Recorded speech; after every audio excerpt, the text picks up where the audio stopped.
Ngayong araw nga mga kahalo, meron na naman tayong susubukang gayahin. Ito nga ang SR-103 Fire Opal. Gamit ang apat na kulay. Meron tayong red, rose sienna, white, tsaka black.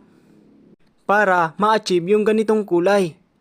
Kaya kung gusto nyo makita yung resulta nito, panoorin nyo itong ating video hanggang dulo.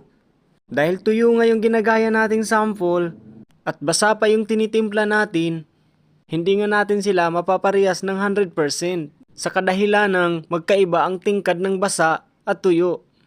Pero susubukan nating mailapit yung kulay niya mga kahalo. Kaya panoorin nyo po ng maigi, baka meron kayong matutunan. Para pag nagustuhan nyo tong ganitong kulay, pwedeng nyo na rin gayahin gamit itong apat na kulay.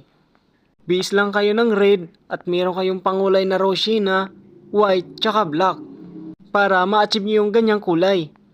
So kung makikita nyo nga mga kahalo, unti-unti na nating nalalapit yung kanyang kulay. At sa mga nagtatanong kung anong pinturang gamit natin, ito po ay latex water-based paint.